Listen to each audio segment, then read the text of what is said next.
नमस्कार, आदाब। मैं अनूप सोनी क्राइम पेट्रोल सतर्क के ब्लैक हेडलाइंस अध्याय के आज के एपिसोड में आप सबका स्वागत करता हूं। आज हम आपको एक ऐसा केस दिखाने जा रहे हैं जिसने ना सिर्फ आम इंसान की बल्कि पुलिस की भी रातों की नींद हराम कर दी थी।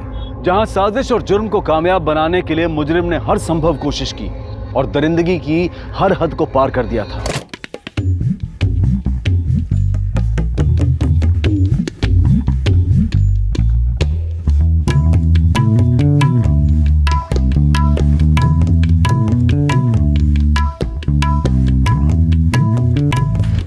पैसा दिए तो कहाँ लगा दिए सारे? हा? अरे मैडम, अपनी उभरती भोजपुरी हीरोइन आ गई। अरे आ गए, अपने भोजपुरी फिल्म के हीरो भी आ गए। नमस्ते सर। आप तो मिले ही हैं, तो शुरू करते हैं फोटोशूट।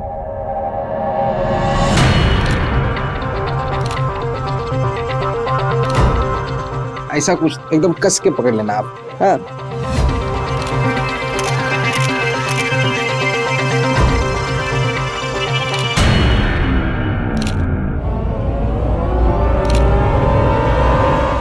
ये सब दूर हटो।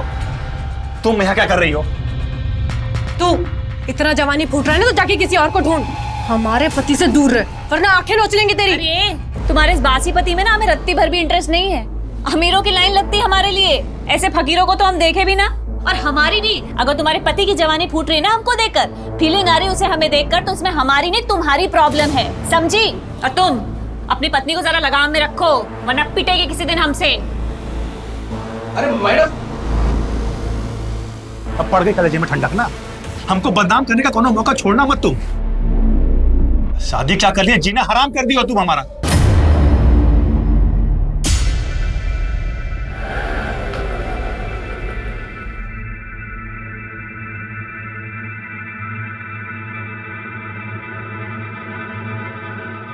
अरे बाकी का पैसा लौटाओ। अरे मैडम, 2 ही रुपए तो है। तो 2 रुपए क्या पेड़ पे उगता है क्या? ये तुम्हारा बाप दे के गया था हमको। बाप पे क्यों जा रही है? तमीज से बात कीजिए। एक तो हमारी मेहनत का पैसा लेके जा रहे हो, ऊपर से हम ही को तमीज सिखा रहे हो। हम तमीज सिखाएं तुमको? पता है हमको कौन सी मेहनत का पैसा है ये। क्या बोले तुम? अरे मैडम, क्या बोले तुम? कहाँ से? अरे मैडम हम कह रहे थे। क्या बोले तुम? फिर हम तुम्हें बताते हैं, अच्छे से बताते हैं कहाँ से पैसा आता है। हमारा दिमाग खराब मत करो, यही पटक के मारेंगे। तुमको बता दे रहे हैं। ज्यादा बात मत करो। क्या हो गया? मैडम, हिम्मत कैसे हुई तुम्हारी? हम तो बस ये कह रहे थे। हिम्मत कैसे हुई? तुम क्या कह रहे थे? हमको सब पता है, सब समझ रहे हैं। अरे कौन सा नया बात है? ये तो रोज रोज का नाटक हो गया है। आधी रात में लड़ाई करना और पड़ोसियों को परेशान करना। ए त्रिपाठी, ज्यादा दिक्कत है क्या तुम्हारी जोरों को हमसे? कहो तो अभी ठीक कर देते हैं इनको हम। अंदर चल अंदर। घर आने में इतना देरी कैसे हुआ? कहाँ थी तू अब तक? पापा काहे हमसे रोज रोज एक ही सवाल पूछते रहते हैं आप? मालूम तो है ना आपको कि काम की वजह से लेट होता है हमको। ये रखिए और अपना चश्मा बनवा लीजिएगा, वरना कल फिर उल्टा अखबार पढ़ते दिखेंगे आप।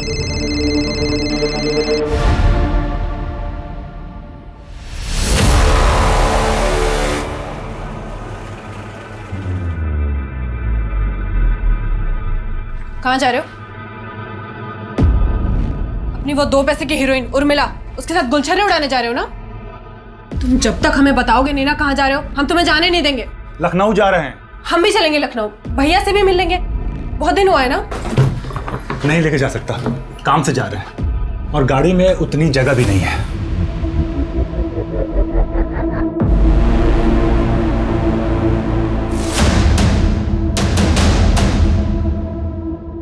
प्रणाम सर, कैसे है? बैठिए सर। बैठ गए?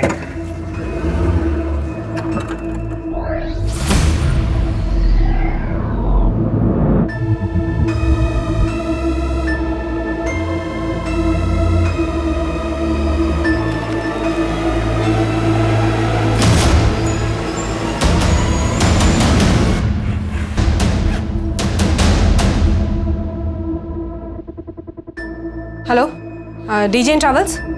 हाँ, मुझे लखनऊ की एक टिकट बुक करनी है।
मैडम ये हमारी पत्नी है, इसका नाम सुप्रिया है।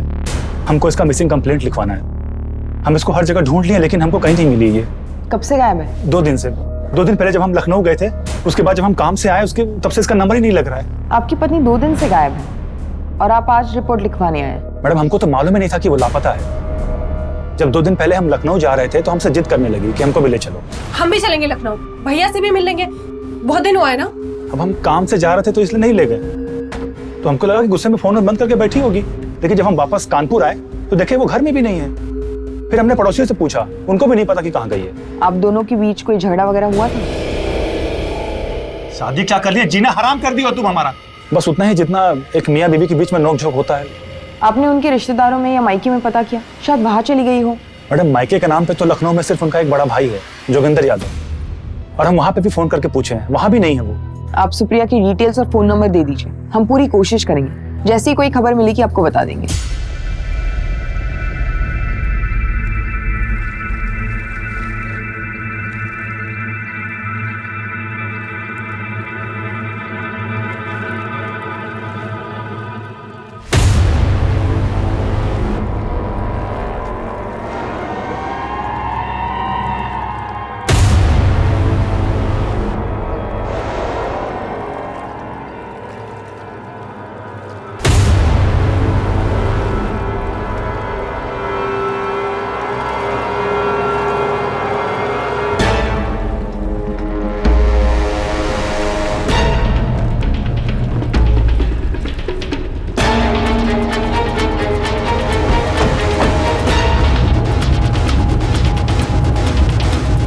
चलो हटो, यहाँ से हटो।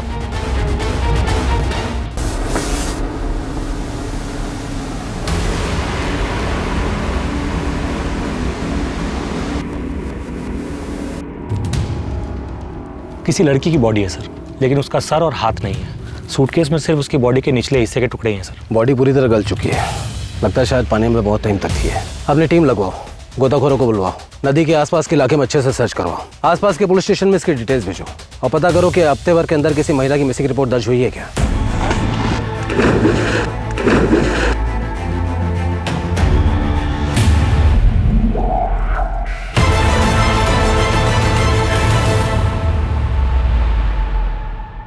योगी भैया को नमस्कार।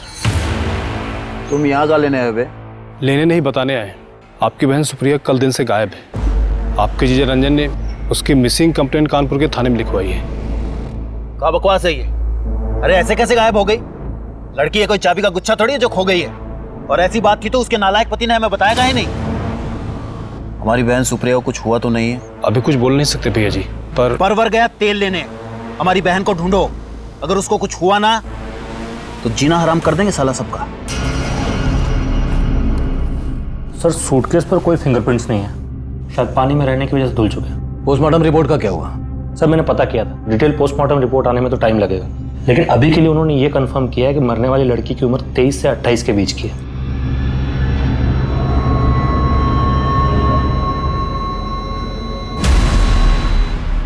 सूटकेस के इस बारकोड से कंपनी से पता करो कि ये किस बैच का है, किस दुकान में सप्लाई हुआ और किसने बेचा और किसे खरीदा।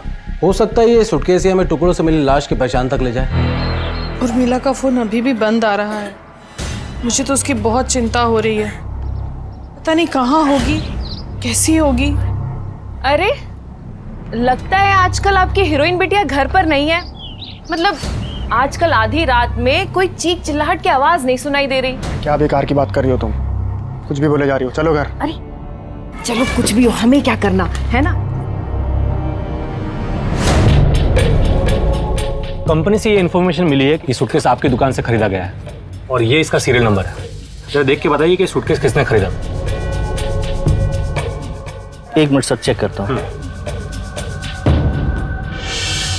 ये सूटकेस हम नहीं बेचा है और ये देखिए 4 सूटकेस का सेट है। दुकान में सीसीटीवी कैमरा है? नहीं सर, सीसीटीवी तो नहीं है। जिसने ये सूटकेस खरीदा था उसकी शक्ल या हुलिया कैसा दिखता था, कुछ याद है?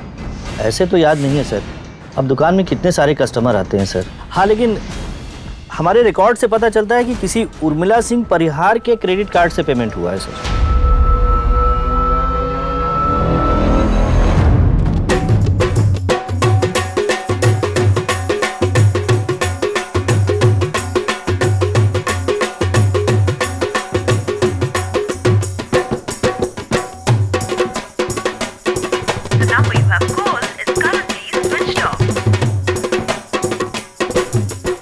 Cut it. बहुत अच्छे, सबने बहुत अच्छा नाचा। Thank you sir. अब तुम दोनों इनको जरा बाहर लेके जाओ और इनका नंबर और नाम वगैरह ले लो। डांस तो तुम बहुत अच्छा करती हो। अब थोड़ा अंदर कमरे में ऑडिशन भी ले ले, एक्टिंग का भी देख लेते। जी सर। वाह वाह वाह वाह, क्या बात है, क्या बात है। बड़ी भोजपुरी हीरोइन बनने के सारे गुण है तुम में। सोशल मीडिया पर उर्मिला सिंह परिहार के नाम पर 200 अकाउंट थे। जब हमने सारे के सारे पोस्ट चेक किए तो एक पोस्ट में हमें यह मिला sir.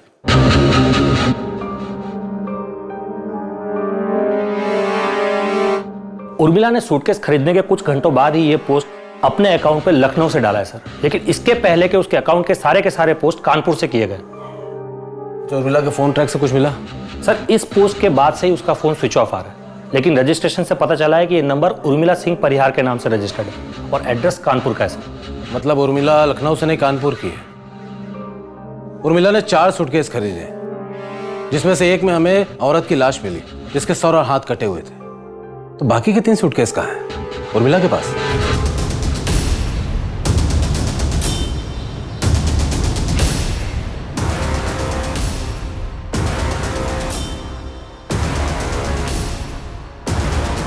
The number you have called is currently switched off.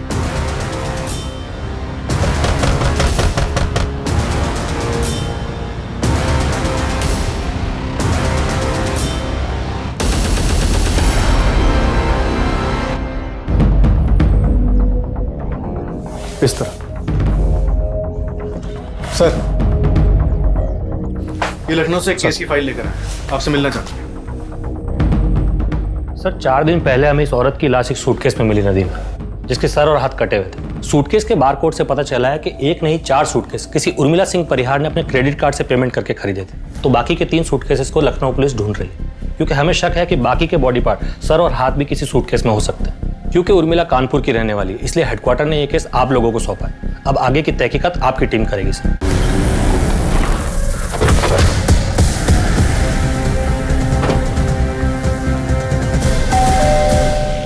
Ji sir, ये उर्मिला का ही घर है, बेटी है वो हमारी, यही रहती है।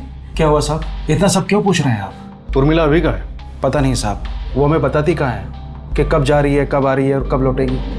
पिछली बार 20 दिन के लिए गायब थी, वापस आई तो बोली कि काम था। लेकिन आप ये सब क्यों पूछ रहे हैं? ऐसा क्या किया उसने? हमें शक है एक औरत की हत्या में उर्मिला का हाथ हो सकता है। नहीं सर, वो ऐसा नहीं कर सकती। वो तो किसी का इतना सा भी खून देखती थी तो घबरा जाती थी। या वो वापस है या फिर फोन करे, आप लोग तुरंत हमें इन्फॉर्म करेंगे। पॉसिबल है कि ये लोग हमें इन्फॉर्म ना करें। माँ बाप है ना, अपनी बेटी को बचाने की कोशिश करेंगे बिना ये सोचे हुए कि इस बात से उसी को नुकसान होगा। एक काम करो, एक कांस्टेबल यहाँ तैनात करो सिविल ड्रेस में, 24 घंटा यहीं पर नजर रखो। तुम पगला गए क्या यार? 36 बार फोन किए दिन में हमको। पगला तो जाएंगे ना सर, ये उर्मिला की वजह से हमारी फिल्म अटक गई है। उपचार तो सोचना ही होगा।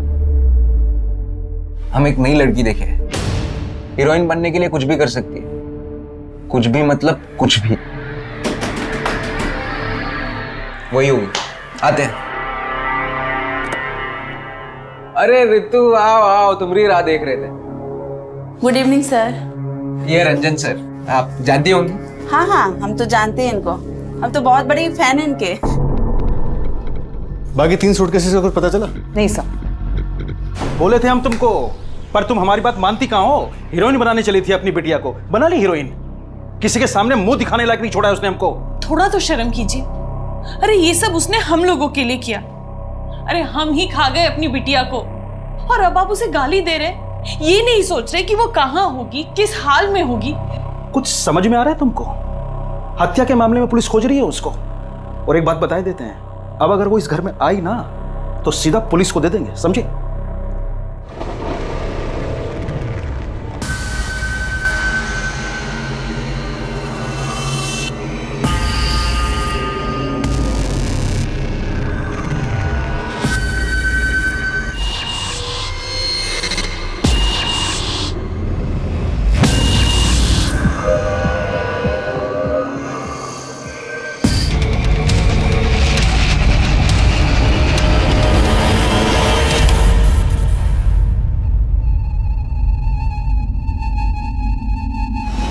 सर काफी सड़ चुका है। डीएनए टेस्ट से कंफर्म करना होगा कि सर और धड़ एक ही बॉडी के हैं या अलग अलग बॉडीज के। कहीं ऐसा तो नहीं कि सर किसी और का हो और धड़ किसी और का। मर्डर एक नहीं बल्कि 2 हुए हों। हाँ सरोज। सर, उर्मिला के क्रेडिट कार्ड डिटेल्स के मुताबिक उसका क्रेडिट कार्ड लास्ट लखनऊ में यूज हुआ था एक होटल बुक करने के लिए। लाश के दोनों हिस्से एक ही औरत के हैं या नहीं, ये जानने के लिए डीएनए की जांच का सहारा लिया जा रहा था। और सूटकेस में मिले सर की शिनाख्त के लिए उर्मिला के माता पिता का डीएनए और बॉडी का डीएनए मैचिंग के लिए लिया गया। पुलिस के सामने अब सवाल यह था कि क्या लाश का दूसरा हिस्सा सुप्रिया तिवारी का था, और अगर नहीं था तो फिर सुप्रिया कहां थी और क्यों अब तक पुलिस को उसका कोई सुराग नहीं मिला था।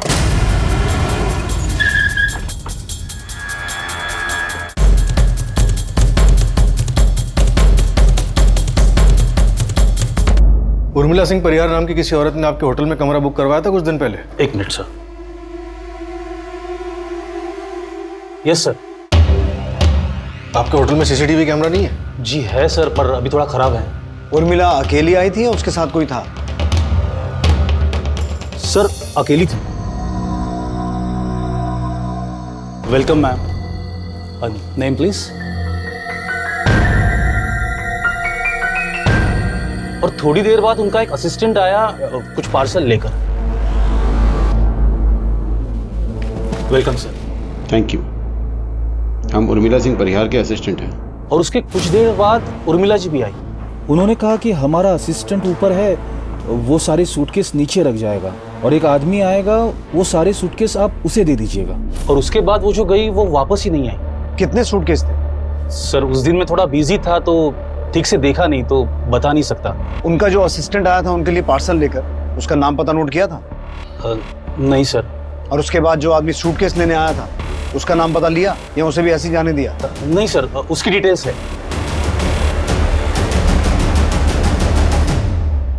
वो उर्मिला सिंह परिहार हमारे लिए कुछ सूटकेस छोड़े होंगे। हाँ, सूटकेस तो है सर। बस आप अपना नाम, पता और नंबर यहाँ पे लिख लीजिए। वो क्या है, वो आ जाएंगे तो मैं उन्हें बता सकता हूँ ना। जी सर, थैंक यू। सर यहाँ पर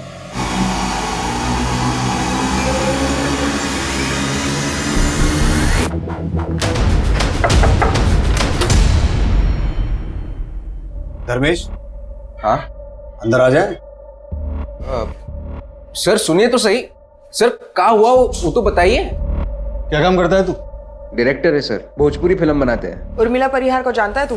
हाँ, एक्ट्रेस है। तो क्या हुआ कहाँ? 18 तारीख को तू लखनऊ में था? हाँ।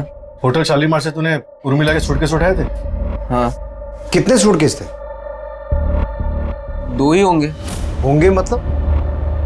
तूने सूटकेस उठाए और तुझे नहीं पता कितने थे? सर दिन भर के थके हुए थे, थोड़ी लगा ली थी तो ठीक से याद नहीं है। और वो तो हमारे फिल्म के प्रोड्यूसर पांडे जी बोले उसने गए थे हम सूटकेस उठाने।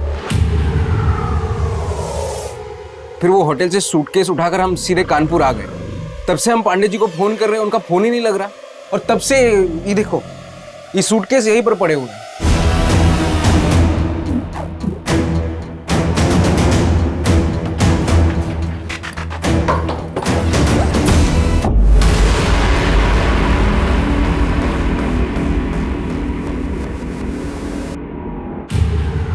तू लखनऊ में उर्मिला से मिला था? नहीं सर, हमको तो पता भी नहीं था कि उर्मिला लखनऊ में है। लेकिन जब तू शालीमार होटल गया था ये सूटकेस उठाने, तेरे साथ एक आदमी और था। कौन था वो? हमारे फिल्म का हीरो रंजन तिवारी। ये वही रंजन तिवारी जिसकी वाइफ मिसिंग है? हाँ, पर सर हुआ क्या है? आप इस सूटकेस के बारे में इतने सवाल क्यों पूछ रहे हैं? तेरा जो ये प्रोड्यूसर है पांडे, ये रहता कहाँ है? और इसका पूरा नाम क्या है? रहता कहाँ है वो तो पता नहीं, हम बाहर ही मिलते थे। और उसका पूरा नाम है गजानन पांडे। ये सूटकेस तो हम लेके जा रहे हैं, लेकिन अगर तू अपना सूटकेस लेकर ये शहर छोड़ने की कोशिश करेगा तो तेरी फिल्म हम बनाएंगे। सर होटल की रिसेप्शनिस्ट का भी यही कहना है कि उसे नहीं पता कि कितने बैग्स थे, और धर्मेश भी यही कह रहा है कि उसे याद नहीं। विनोद, इनमें से किसी की भी बात का भरोसा नहीं किया जा सकता। वैसे एक तीसरा आदमी भी है जो इस बात का जवाब दे सकता है और जिसका इस मर्डर में हाथ भी हो सकता है, रंजन तिवारी। अब देखते हैं वो क्या कहता है। उसके पास क्या बहाना है सूटकेस ना देख पाने का।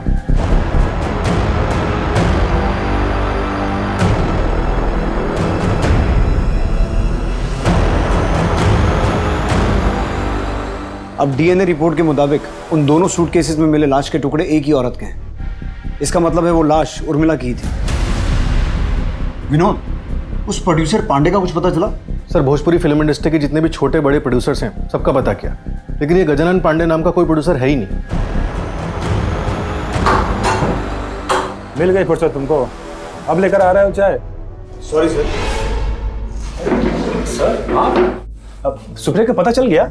सुप्रिया तो नहीं मिली, लेकिन कुछ और मिला है जिसके बारे में तुमसे बात करनी है। हाँ बोलिए। तुम 18 तारीख को लखनऊ में थे? हाँ लखनऊ में थे। और होटल शालीमार भी गए थे सूटकेस लेने?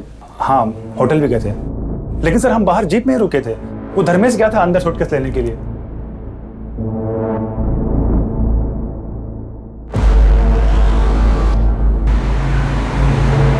धर्मेश होटल से कितने सूटकेस लेके बाहर आया था? वो तो हम देखे नहीं सर, वो लाया पीछे रख दिया, हम आगे बैठे हुए थे। फिर उसके बाद हम कानपुर के लिए निकल गए और ऊपर से थोड़ा पी भी लिया था, तो झपकी मारने के लिए रास्ते में थोड़ी देर के लिए हम लोग गाड़ी रोक दिए थे।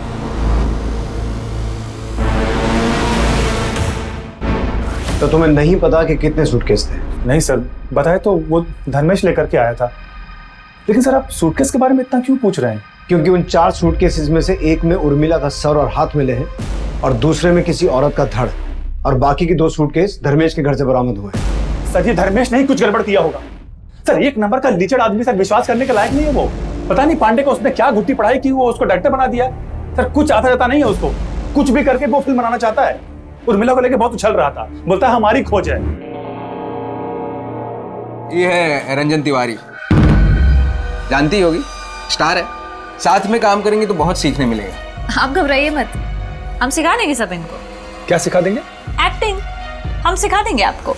सर कुछ तो बात थी उसमें, एक फिल्म नहीं की थी लेकिन एटीट्यूड ऐसे फेंकती थी कि पूछो ही मत। इतने दिनों से तुम्हारी बीवी गायब है और तुम यहाँ नाच गाने में बिजी हो। सर प्लीज बुरा मत मानिएगा, लेकिन उसको ढूंढना आपका काम है।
हमने धर्मेश का बैकग्राउंड चेक किया तो पता चला उसकी क्रिमिनल हिस्ट्री है। उस पर पहले भी अटेम्प्ट टू मर्डर का चार्ज लग चुका है। उठा के लाओ उसे।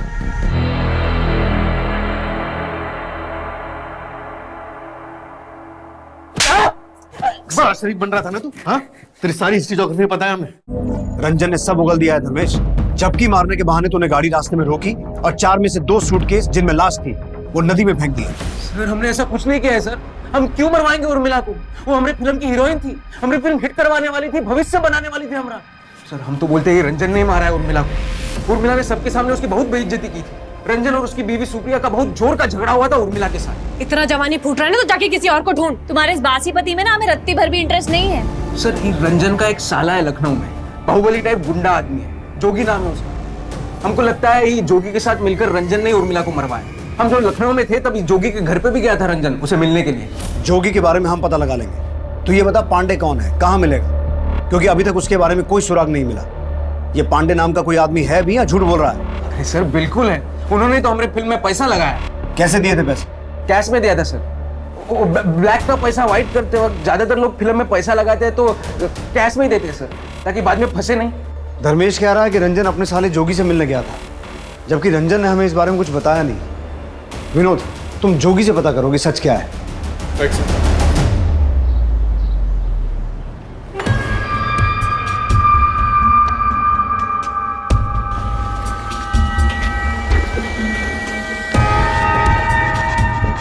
प्रणाम सर। कहिए, कैसे याद किया हूँ? आपसे कुछ जरूरी सवाल पूछने थे, अंदर चल के बात करें? अरे अंदर जाने की क्या जरूरत है, जो पूछना है यही पूछिए। 19 तारीख को रंजन तिवारी आपसे मिलने आया था? हाँ आया था। क्यों, क्या काम था? जीजा है हमारा, काम पड़ने का क्या जरूरत है। लेकिन उस दिन हमें भी कुछ अजीब लगा। हमेशा जब भी आता है वो फोन करके आता है, पर उस दिन बिना फोन किए ही आ गया। पर आप ये रंजन के बारे में इतना पूछताछ काहे कर रहे हैं? इसे पहचानते हैं आप?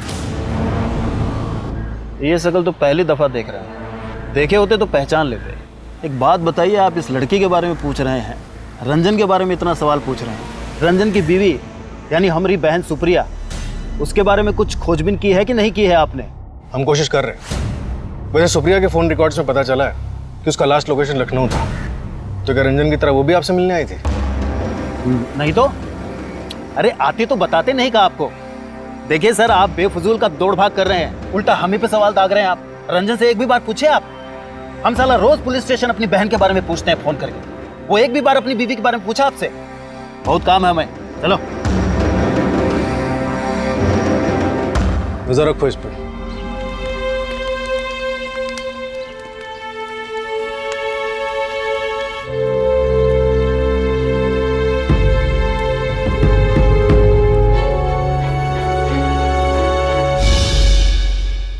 मैं फ्री होके कॉल करता हूँ। सर, मैंने उर्मिला के कॉल रिकॉर्ड्स को एक बार फिर बारीकी से चेक किया, जिसमें एक नंबर सामने आया जिससे उर्मिला के नंबर पे अक्सर कॉल्स किए गए और कोई भी कॉल 1 मिनट से ऊपर का नहीं था। इस नंबर पे कॉल करो।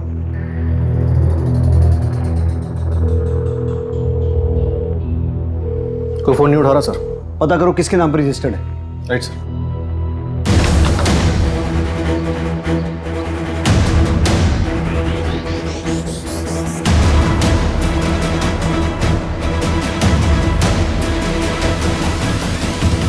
रंजन तिवारी की पत्नी सुप्रिया, जो पिछले कई दिनों से लापता थी, अब ये साफ हो चुका था कि वो लखनऊ में अपने भाई जोगिंदर यादव उर्फ जोगी भैया के घर पर सही सलामत है। तो क्या सुप्रिया और जोगी ने सुप्रिया के लापता होने का झूठा नाटक किया था? ऐसे सभी सवालों के जवाब ढूंढने के लिए कानपुर पुलिस ने सुप्रिया और उसके भाई जोगी को लखनऊ से कानपुर तलब किया। गलत कर रहे हैं आप जानते नहीं हम कौन हैं। बेवजह अपना और हमारा समय बर्बाद कर रहे हैं आप। जानते हैं, बहुत अच्छी तरह से जानते हैं। अब हम तुम्हें बताएंगे कि हम कौन हैं और हम क्या कर सकते हैं। सर हम सच बोल रहे हैं, हम कुछ नहीं किया उर्मिला के साथ में। हम उर्मिला की नहीं, तेरी बीवी सुप्रिया की बात कर रहे हैं। सुप्रिया? सुप्रिया मिल गई? मैं बंद करिए अपनी घटिया एक्टिंग, इतना अच्छा एक्टर नहीं है तू। सरोज। सुप्रिया कहाँ थे तुम? तुझे नहीं पता था ये कहाँ थी? सर हमको सच में नहीं पता ये कहाँ थी। कहाँ थी तुम? तुम्हारे साले जोगी के यहाँ। अरे तो कम से कम बता तो देती कि तुम लखनऊ जा रही हो। लखनऊ तो हम तुम्हारे साथ ही जाना चाहते थे, तुम ही बोले गाड़ी में। बंद करो या मियां बीवी की नोकझोंक, घर जाके करना ये सब। पहले ये बताओ कि मिसिंग कंप्लेंट का नाटक क्यों किया था तुम लोगों ने? नाटक नहीं है, हम हमारी बहन को जान से ज्यादा चाहते हैं। वो जो बोलती है हम करते हैं। उसने कहा कि रंजन के साथ उसका झगड़ा हुआ, हम उसे सबक सिखाना चाहते हैं। झूठी कंप्लेंट लिखवाना, पुलिस से झूठ बोलना, ये ठीक है? सर भैया हमारी खातिर झूठ बोले थे, ये यहाँ पे बहुत जाते करते थे। सोचे ऐसे अचानक गायब हो जाएंगे तो अच्छा सबक मिलेगा और पुलिस परेशान करेगी 100 लोग। तमीज में, पुलिस स्टेशन है ये। तुम लोगों के इस नाटक का कोई फायदा नहीं है, क्योंकि हमें अच्छे से मालूम है कि तुम दोनों ने और जोगी ने मिलकर उर्मिला का मर्डर किया, उसकी बॉडी को ठिकाने लगाया। आप कुछ भी बोलेंगे और हम मान लेंगे। हमने और हमारी बहन सुप्रिया ने किसी का मर्डर नहीं किया है, समझे आप? देखिए ये रंजन बहुत छिछला आदमी है, आपको तो शक है ना उस पे? अरे हम कह रहे हैं मर्डर उसी ने किया है। सर हमारा यकीन करिए, हमने उर्मिला को नहीं मारा है। अरे हम क्यों मारेंगे उसको? अपने हाथ से अपना भविष्य खराब कर लेंगे क्या? सर, उर्मिला के कॉल रिकॉर्ड से हमें जो नंबर मिला था जिस पे हमने कॉल किया था और कोई फोन नहीं उठा रहा था, उसकी डिटेल्स आ गई। ये देखिए, पता करो इसके पास इन कॉल्स का क्या जवाब है।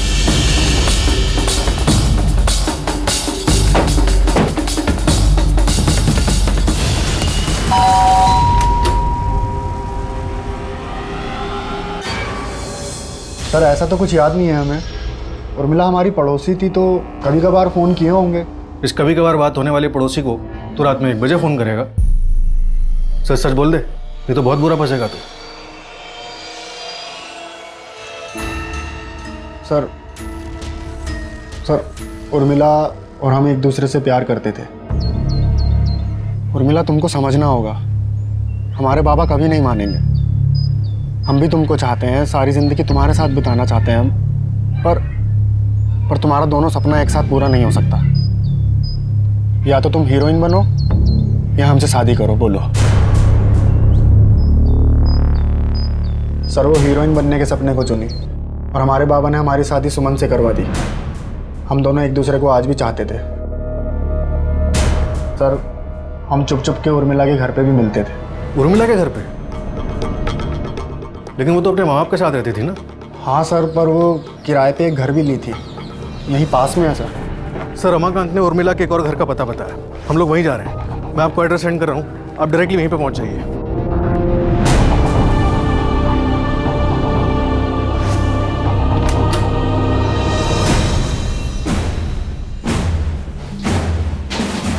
सर, उर्मिला और हम यहीं मिलते थे सर। इस घर का मालिक कौन? सर, वो सब उर्मिला को पता था, हम कभी पूछे नहीं उनसे। सरोज, आसपास पूछताछ करो, इस घर का मालिक कौन है?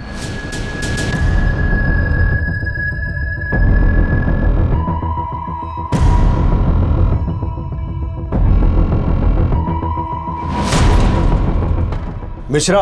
Yes sir. फॉरेंसिक टीम को बुलाओ। यहाँ बहुत कुछ हुआ है। हमारा वास्ता सिर्फ मुजरिम नहीं, बहुत शातिर मुजरिम से पड़ा है। जी मैडम। बता सकती हो इस घर का मालिक कौन है? मैडम, वो श्रीमती दमयंती शंकर। उर्मिला सिंह परिहार को घर आपने दिया था किराए पे? जी सर, हम ही दिए थे। वो घर हमारी बीवी के नाम पर है, लेकिन हम लोग वहाँ रहते नहीं हैं। अब उर्मिला वहाँ रहती थी या नहीं ये हमें नहीं पता, बस उसका किराया टाइम से आ जाता था, इसलिए हमने कभी कोई दखलंदाजी नहीं की।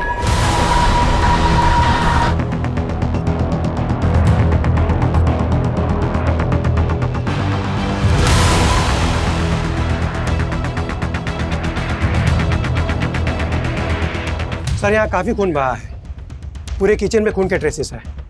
अच्छी तरह से खून साफ करने की कोशिश की गई है। सर, रिपोर्ट से साफ है कि उर्मिला के किराए वाले घर पर ही इस जुर्म को अंजाम दिया गया। किचन से जो ब्लड ट्रेसेस मिले थे वो उर्मिला के ही हैं। उर्मिला की detail postmortem report. Sir, report के मुताबिक उर्मिला की मौत 17 तारीख को शाम 5 से 7 बजे के बीच सर पे चोट लगने की वजह से हुई। 17 तारीख को? इसका मतलब है 18 तारीख को जिस लड़की ने उर्मिला के क्रेडिट कार्ड से वो सूटकेस खरीदे और जिसने होटल शालीमार में चेक इन किया वो उर्मिला नहीं कोई और थी, और ये सब पुलिस को गुमराह करने के लिए किया गया है। तो उर्मिला का मर्डर 17 तारीख को उसके किराए वाले घर पर हुआ और शायद उसी शाम उस घर की किचन में उसकी बॉडी के टुकड़े किए गए, और अगले दिन 18 तारीख को किसी दूसरी लड़की ने उर्मिला के क्रेडिट कार्ड से वो सूटकेस खरीदे, होटल गई, जहां उर्मिला के बॉडी पार्ट्स को 2 अलग अलग सूटकेसेस में डाला गया और 19 तारीख को होटल से ले जाकर नदी में फेंक दिया गया। लेकिन सर, उर्मिला के टुकड़े की हुई बॉडी होटल कैसे पहुंची? शायद उर्मिला का वो असिस्टेंट जो शॉपिंग बैग्स लेकर आया था, शायद उन शॉपिंग बैग्स में उर्मिला की डेड बॉडी थी जिसे बाद में सूटकेसेस में डाला गया। रंजन और धर्मेश हो सकता है इस बात से अनजान हो, या पॉसिबल है वो दोनों ही उर्मिला की डेड बॉडी कानपुर से लखनऊ लेके गए और बाद में सूटकेस में डालकर नदी में फेंक दिया। हमें इन सभी सवालों के जवाब ढूंढने होंगे कि वो लड़की कौन थी जिसने उर्मिला के क्रेडिट कार्ड से वो सूटकेस खरीदे, बाद में होटल गई, और वो आदमी कौन था जो शॉपिंग बैग्स लेकर आया और जिसने बाद में सूटकेस रिसेप्शन पे ड्रॉप किए। सरोज, तुम उर्मिला के उस किराए वाले घर से पता करो, वहां उससे मिलने कौन कौन आता था। सब। विनोद, हमें धर्मेश और रंजन से एक बार दोबारा पूछताछ करनी होगी, क्योंकि अभी तक इस केस में सिर्फ एक ही बात साफ है कि बॉडी के टुकड़े सूटकेस में मिले और वो सूटकेस होटल से धर्मेश और रंजन लेकर गए थे। हो सकता है इन दोनों ने ही उर्मिला का मर्डर किया हो और बाद में सूटकेस में बॉडी को ठिकाने लगाया हो। उर्मिला सिंह परिहार की हत्या के मामले में पुलिस के पास संदिग्धों की एक लंबी लिस्ट थी। फिर उर्मिला के कत्ल का दृश्य सामने आने के बाद पुलिस पूरी कोशिश के साथ संदिग्धों की तलाश में जुट गई, जो भी उर्मिला की हत्या से संबंधित था। क्या बता सकती हो उर्मिला के घर पे उसके अलावा और कौन आता जाता था? मैडम, बहुत से लोग आते जाते रहते थे, अब हम सबको तो नहीं जानते ना। ये या ये, इन दोनों में से किसी को भी देखा है? नहीं मैडम। सर, हमारा विश्वास कीजिए सर, हमने कुछ नहीं किया। सिर्फ पांडे जी के कहने पर हमने होटल से सूटकेस उठाया, बाकी हमने कुछ नहीं किया सर। सच सच बोलो वरना हड्डी बस लिए कर दूंगा तुम्हारी। हमें पता है पांडे नाम का कोई आदमी है ही नहीं। झूठ बोल रहे हो तुम लोग। सर है, बिल्कुल है। विनोद, धर्मेश और रंजन को अलग अलग स्केच आर्टिस्ट के साथ बिठाओ और पांडे का स्केच बनवाओ। इनका सच झूठ सब बाहर आ जाएगा। Right sir. जो औरत उर्मिला बनके तुम्हारे होटल में रुकी थी, क्या यही है? सर नहीं, ये नहीं है।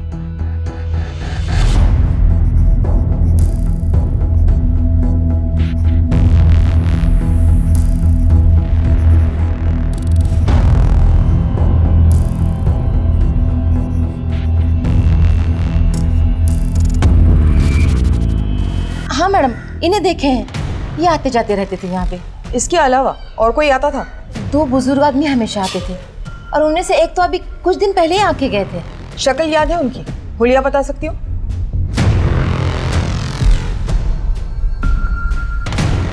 एक मिनट। क्या ये वो आदमी है? हाँ मैडम, ये वही है। उर्मिला का जो असिस्टेंट पार्सल लेकर आया था, क्या यही है? हाँ सर, यही है। सर, धर्मेश और रंजन ने जो स्केच बनवाया है वो एक ही आदमी का है। सर, उर्मिला जिस किराए के घर पे रहती थी उसकी पड़ोसी ने इस आदमी को घर जाते हुए देखा था। इन दोनों को उठा के लाओ। बहुत घुमाया हमें, अब हम इन्हें सैर करवाएंगे। उर्मिला सिंह परिहार को घर आपने दिया था किराए पे? जी सर, हमें दिए थे। वो घर हमारी बीवी के नाम पर है। तो तू है प्रोड्यूसर पांडे। अब ये बता कि शंकर और गजानन पांडे का क्या खेल है? सर, हम अपनी ब्लैक मनी को वाइट करने के लिए गजानन नाम का सहारा लेते थे और इसी नाम से एक फिल्म भी प्रोड्यूस कर रहे थे और उर्मिला को उसमें हीरोइन लिया था। और खुद विलन बन गया, हीरोइन का मर्डर कर दिया। हम ऐसा क्यों करेंगे? उल्टा उर्मिला के मरने से तो हमको नुकसान हुआ। हमने कभी सोचा भी नहीं था कि तू ऐसा कर सकता है। चल, अपने इस लाचार बाप के किरदार से बाहर निकल और सच बोल। क्या सच बोले साहब? उर्मिला ने किराए पे दूसरा घर लिया हुआ है, ये बात तूने हमसे क्यों छुपाई? क्या बोलता है साहब कि वो वहां पे? तूने उर्मिला का मर्डर किया, उसकी बॉडी के टुकड़े किए और फिर बॉडी को लखनऊ भिजवा दिया और फिर अपने चमचों को बोलकर बॉडी को नदी में फेंकवाया। नहीं सर, हम निर्दोष हैं, हम सच कह रहे हैं। उर्मिला की बॉडी लखनऊ कैसे पहुंची वो बता, कौन लेकर गया? तू? नहीं साहब, हम नहीं थे, हम तो कहीं और। होटल की रिसेप्शनिस्ट ने तेरी तस्वीर पहचान ली है और बता दिया है कि शॉपिंग बैग्स लेकर होटल में तू ही गया था।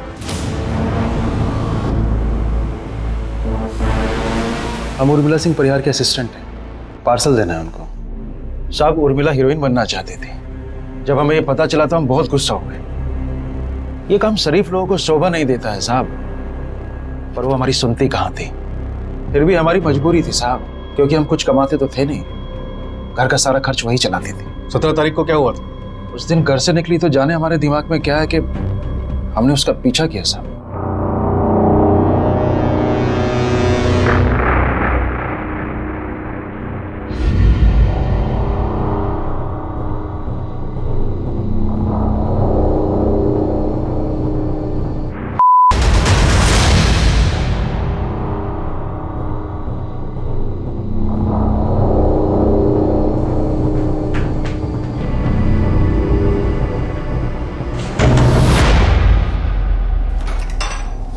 पापा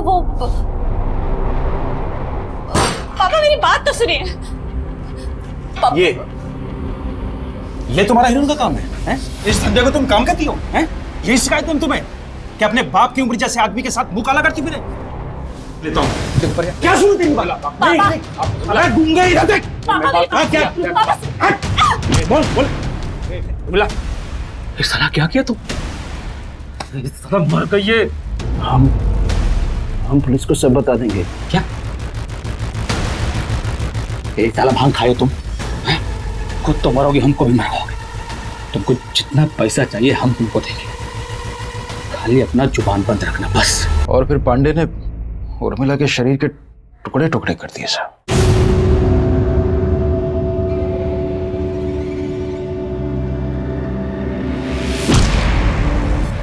सर, हमने एक लड़की को पैसा दिया, उसको बोला कि उसका ऑडिशन है और उसे उर्मिला बनकर लखनऊ जाना है। Welcome ma'am. Name please? Urmila Singh Parihar. और उसके बाद उर्मिला का बाप उर्मिला की बॉडी शॉपिंग बैग्स में लेकर होटल पहुंचा। जहां उसने वो बॉडी सूटकेस में डाली और सूटकेस को रिसेप्शन पे छोड़ा, जहां से रात में धर्मेश उसे लेके गया, है ना? अब ये बता पांडे, सूटकेस को नदी में किसने फेंका? धर्मेश ने या रंजन ने? रंजन ने फेंका। सदी का महानायक बनना है तुमको कि नहीं बनना है, या कि फिल्म करके घर बैठ जाना है? ये हुई ना बात। अब देखो हम तुमको कैसे लेके एक के बाद एक फिल्म बनाते हैं। तो तुमको हमारे लिए एक छोटा सा काम करना पड़ेगा। सर हमको हीरो बनना था, और हमारे पास काम नहीं था, इसीलिए हम पांडे की बात में आ गए थे सर। 19 तारीख को क्या हुआ था वो बता। 19 तारीख को मैं और धर्मेश होटल जा रहे थे, लेकिन होटल जाने से पहले धर्मेश को दारू पिला रहे थे और हम खुद दारू पीने का नाटक कर रहे थे। तो फिर हम रास्ते में बोले कि बहुत नींद लग रहा है तो थोड़ा आराम कर लेते हैं।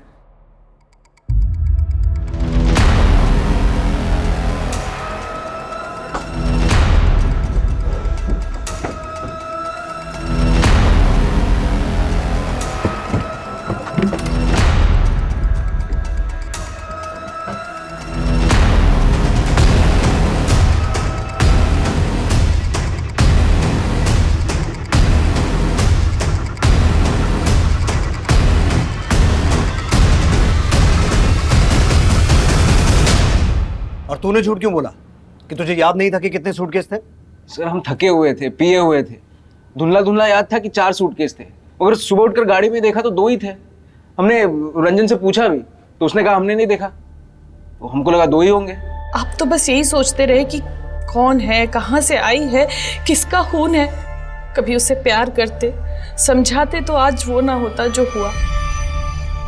उसे हमारे लिए अपने आप को बेचना नहीं पड़ता, और ना ही आप आज यहाँ होते जहाँ आप अपनी नफरत की वजह से पहुंच गए। उर्मिला को अपने माता पिता से कभी भी समर्थन या सही परवरिश नहीं मिल पाई। मिला तो सिर्फ धुतकार जो उसके पिता की हर नजर में देखा जा सकता था। शायद इसी वजह से उर्मिला ने वही तरीका, वही रास्ता इख्तियार किया जो उसे सही लगा, जिसमें उसके अपने सपने और घर की जिम्मेदारी को साथ लेकर चलना भी एक पहलू था। मनोज परिहार और गजानन पांडे पर आईपीसी की धारा 302 और 201 के तहत मुकदमा दर्ज किया गया है। रंजन तिवारी पर धारा 201 के तहत सबूत मिटाने के चार्जेस लगाए गए हैं। सभी मुजरिम इस वक्त सलाखों के पीछे हैं और चार्जशीट कोर्ट में फाइल की जा चुकी है। देखते हैं हमारे आज के एपिसोड की दूसरी कहानी। हम वही बोल रहे हैं जो हमारे पुरखे कह गए थे, रोटी और बेटी का व्यवहार हमेशा बराबर वालों में होता है। ये दूसरी जात वाले इस मनीराम से पूछिए अम्मा जी, इसका बेटा कहाँ है? अरे हमें नहीं पता हमारा बेटा कहाँ है। अम्मा जी, कसूर सिर्फ हमारे बेटे का नहीं है, इसकी बेटी का भी है। अपनी मर्जी से भागी है उसके साथ, उसको भी सजा मिलनी चाहिए। देखो क्या बोल रहा है, हमारी बेटी को सजा मिलनी चाहिए। कसूर सिर्फ हमारा है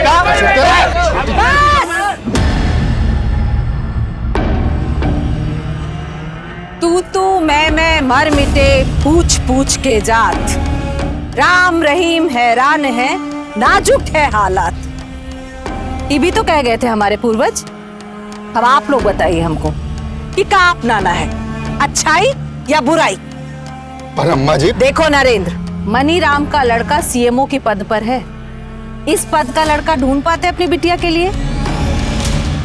अम्मा जी, हम अपनी बेटी की शादी अपनी जात में ही करेंगे। बस हम फैसला कर लिए हैं।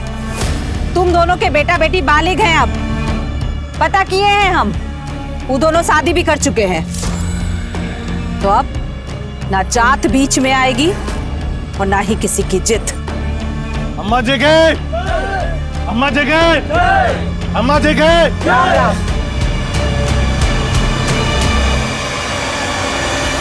When the going gets tough, the tough get going. कोशिश करने वाले की कभी हार नहीं होती। हमारी दादी की तरह हमारी मम्मी ने भी साबित कर दिखाया है। ये रही हमारी मम्मी। हर मम्मी गांव की सभी औरतों के साथ मिलकर गृह उद्योग चला रही है। मम्मी कुछ तो बोलिए। हम क्या बोले? अरे अपने काम के बारे में बताइए। तू ही बोल। देखिए, कामयाब इंसान तो वही होता है जो बोलने में नहीं करने में विश्वास रखता। विवेक, तो ये है मेरा कजिन विवेक। विवेक हाय बोले मेरे दोस्तों। नहीं मेघना दीदी, मुझे सब नहीं करना। अरे तो ये है मेरे दद्दू। इनके आयुर्वेदिक नुस्खे बहुत मशहूर है, वर्ल्ड फेमस, और इनका तकिया कला माइंड ब्लोइंग। ओके गाइस, तो अब हमारे दादी, चाचा और पापा आ गए। लेकिन इन सब से मैं आपको फिर कभी मिलाऊं। वो विधायक है तो हम भी तो सरपंच है गांव के, मनमानी नहीं सहेंगे उसकी। तो पावर में समझौता कर लीजिए आप उससे। समझौता? हमने कभी अपने उसूलों से समझौता नहीं किया है। फोन लगा उसके पीए को, बोलो अम्मा जी मिलना चाहती हैं। काला झंडे बाबूजी, सिर्फ पंचायत में ही नहीं, क्षेत्रीय राजनीति में भी झंडे गाड़ने के लिए तैयार है माँ। अरे वाह, मतलब गांव का ही नहीं पूरे कस्बे का भाग्य बदलने वाली है दादी। माँ, विधायक जी से कल की मीटिंग फिक्स हो गई है। ठीक है, कल चलते हैं। सॉरी, बहुत ज्यादा इंतजार करना पड़ा आप लोगों को। बताइए क्या सेवा करें आप लोगों की? सेवा सेवा कहते बहुत हैं आप, पर सेवा करते नहीं है। 3 साल हो गया पानी का पाइप बिछे हुए, पर नलों में अभी तक पानी नहीं है बिश्नोई जी। वो तो तभी आएगा जब जिले में पानी की टंकी बन जाएगी। लेकिन इसका जो बजट था ना, तो पाइपलाइन बिछाने में ही खर्च हो गया। अब ऊपर से फंड आएगा तो। पर नीचे से तो बहुत आए हैं आपके पास। पाइपलाइन बिछाने में जितना पैसा ठेकेदारों को बांटा गया है, उसका आधा तो आप ही के पास आ गया। जबान संभाल के बात कर सरपंच, वरना न ये सर रहेगा और न पंच की अकड़। अकड़ तो अब तुम्हारी टूटेगी बिश्नोई। घर घर पानी की स्कीम में जो घोटाला किया हो ना, सब मीडिया के सामने लाएंगे। कुर्सी बचाना मुश्किल हो जाएगा तुम्हारा।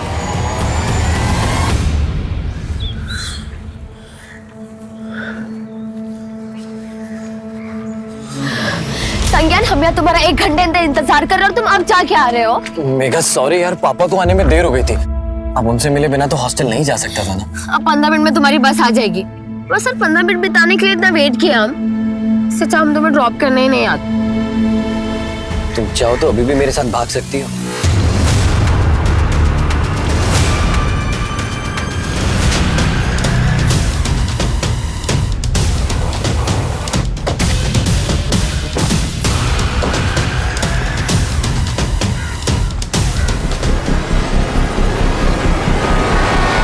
सर, माँ हमेशा गले में सोने की चैन, हाथों में सोने के कंगन, हीरे और सोने की अंगूठियां पहनती थी। लेकिन ये जगह आपके घर से काफी दूर है। आपकी माँ इस सुनसान जगह पर अकेले क्या करने आई होंगी?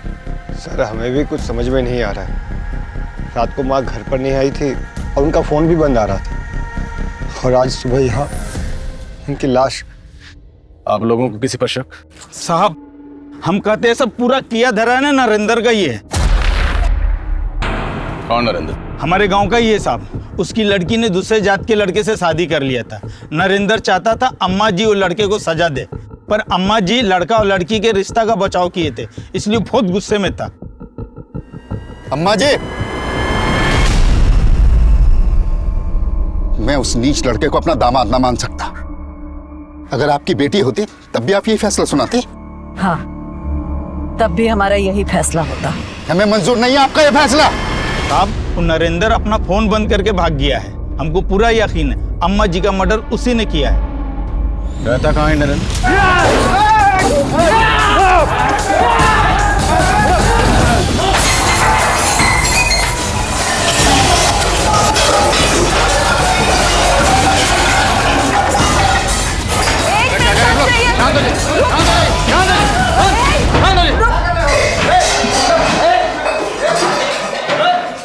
क्यों तोड़फोड़ कर रहे हैं आप लोग? साहब, उस कमीने नरेंद्र ने हमारी अम्मा जी की हत्या की है और आज हमारे हाथ आने से पहले ही भाग गया। अगर हमारे हाथ आ जाता तो हम मुझे यही काट देते। एक मिनट, जब वो घर पे है ही नहीं तो तोड़फोड़ करके क्या फायदा होगा? तो सर लाई ना उसे हमारे सामने, हम उसे जिंदा नहीं छोड़ेंगे।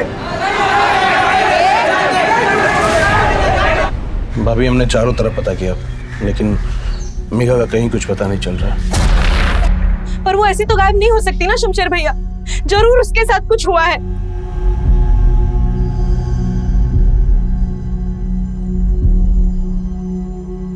आप कुछ करते क्यों नहीं है? मेघा कल से गायब है। हमें बार बार बोलने की जरूरत नहीं है कि क्या माँ की लाश तो आप नहीं ढूंढेंगे उसे? उसकी कुछ पड़ी नहीं है क्या आपको?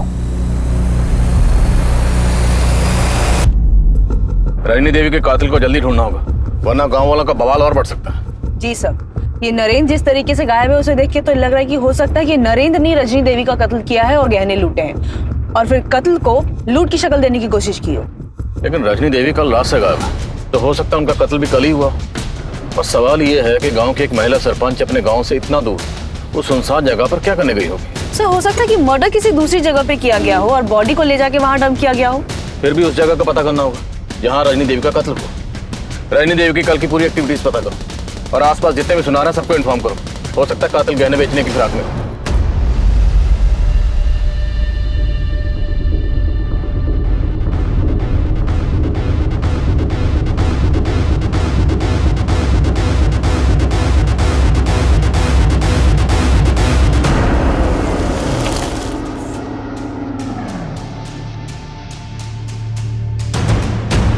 शहर क्या गई, यहाँ इतना बड़ा कांड हो गया, इतनी बड़ी बात हो गई, तुमने हमें बताना जरूरी नहीं समझा, खबर तक नहीं दी हमें। और तू हरामखोर, तू कहा था जो कांड हुआ? वो बाजी अम्मा जी ने हमें दोपहर में ही काम के लिए तहसील भेज दिया था। अरे तू तहसील में था तो कौन सी कचहरी लगाने गई थी? तू बता आदित्य, तुझे उसके बारे में सब पता रहता ना, अब बोलेगा अभी?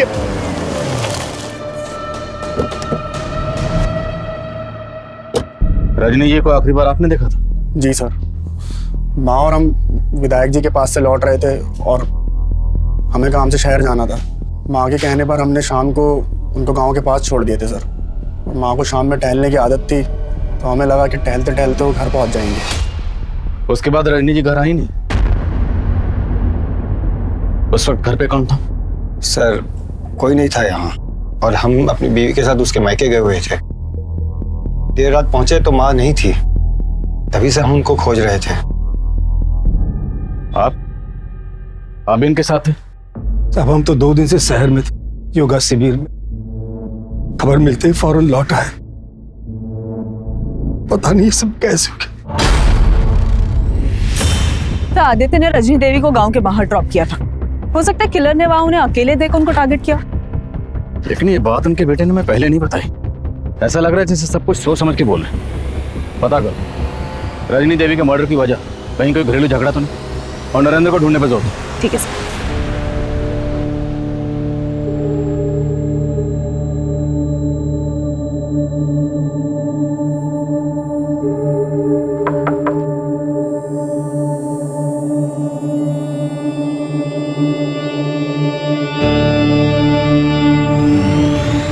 रजनी ने नरेंद्र की बेटी के गैर जातीय विवाह को जायज ठहराया था और सरपंच बनने के बाद से लगातार रजनी ऐसे फैसले कर रही थी जिसने उस पूरे क्षेत्र में उसकी गरिमा बढ़ा दी थी। पर उससे प्यार करने वालों से ज्यादा उससे नफरत करने वाले थे।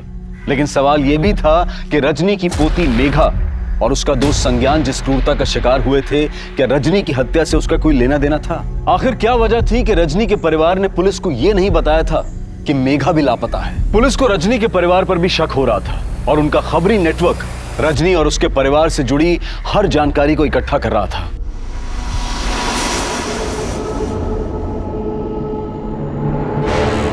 हम पे भरोसा रखो विनीता, हम भी मेघा के लिए परेशान हैं। पुलिस को इस मामले से दूर रखना पड़ेगा, इसी में मेघा की भलाई है।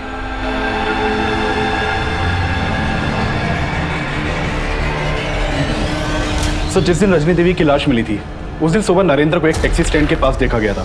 एक सवारी टैक्सी वाले ने उसे हापुड़ बस अड्डे के पास उतारा था। हापुड़ पता करो, हापुड़ या उसके आसपास नरेंद्र की जान पहचान का कोई रहता है या नहीं? हो सकता है वहीं चुपके बैठा। सर आपका अंदाजा बिल्कुल सही है।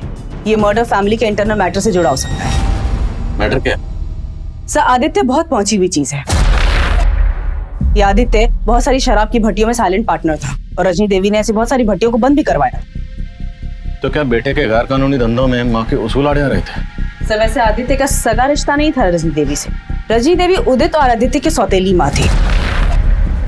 दरअसल उदित और आदित्य के पिता की शादी रजनी देवी की बड़ी बहन से हुई थी, लेकिन आदित्य के जन्म के बाद उनकी मौत हो गई और उसके बाद रजनी देवी के पिता ने उनकी शादी विश्वनाथ से करवा दी।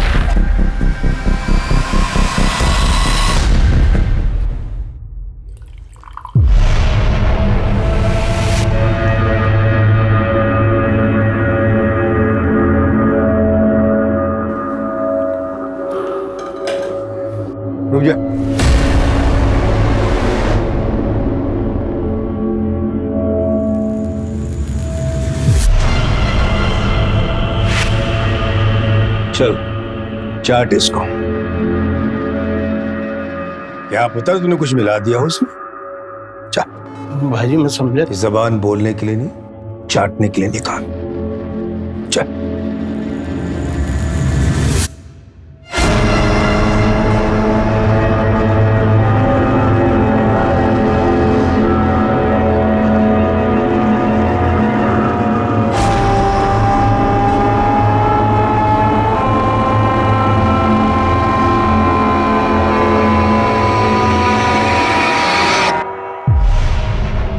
शाबाश।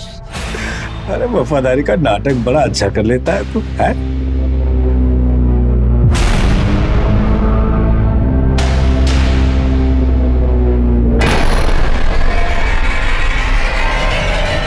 हम गलत काम करते थे, इसका क्या प्रूफ है आपके पास?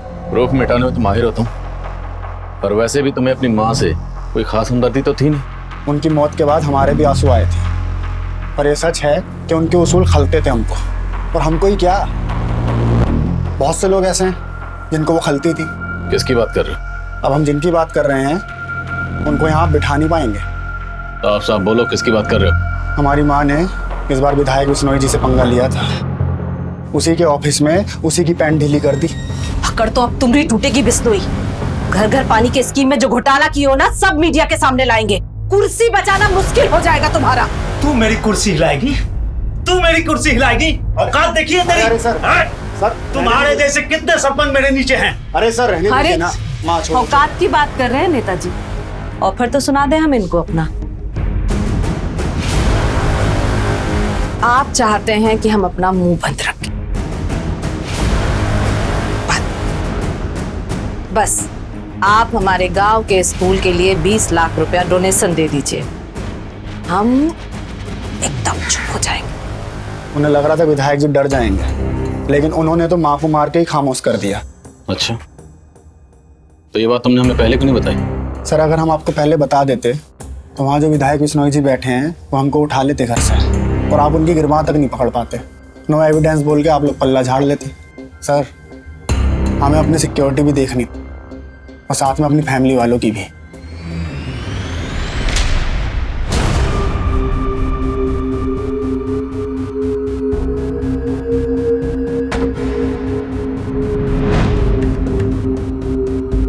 The number you have called is currently switched off. Please dial after some time.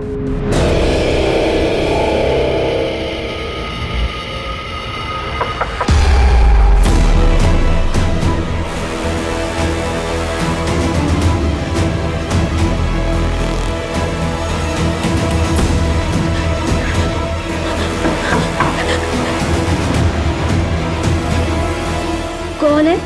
Room service madam.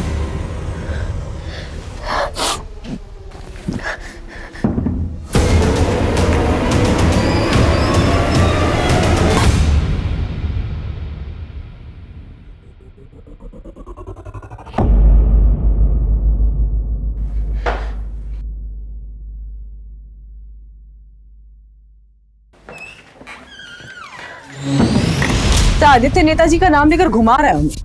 पर इतना कंफर्म है कि रजनी देवी नेताजी से मिलने गई थी। पता करो, क्या रजनी देवी के पास कोई ऐसा सबूत था जिससे नेताजी को खतरा हो सकता था, और हो सकता है इस काम के लिए नरेंद्र को इस्तेमाल किया गया हो।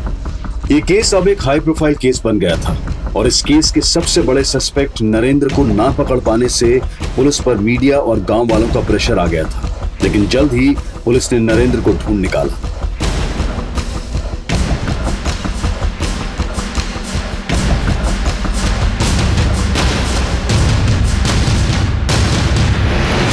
मैडम हम मानते हैं, हम अम्मा जी के फैसले से गुस्सा थे, लेकिन हमने कुछ नहीं किया। अच्छा, कुछ नहीं किया तो फिर हमें देख के भागा क्यों? मैडम भागते नहीं तो गांव वाले हमें जिंदा नहीं छोड़ते। और अब हम तुझे नहीं छोड़ने वाले। बता, रजनी देवी के गहने का छुपाए तूने? मैडम हमने कुछ नहीं किया। शर्मा, कूट इसको।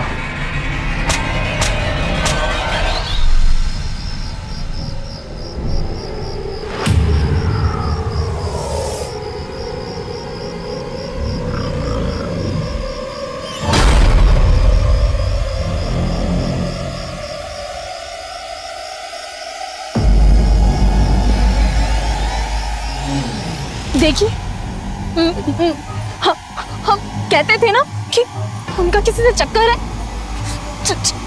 चलिए अंदर घुसिए। दरवाजा खोलिए, दरवाजा खोलिए। क्या हुआ भाई साहब? कहाँ हुआ सीमा?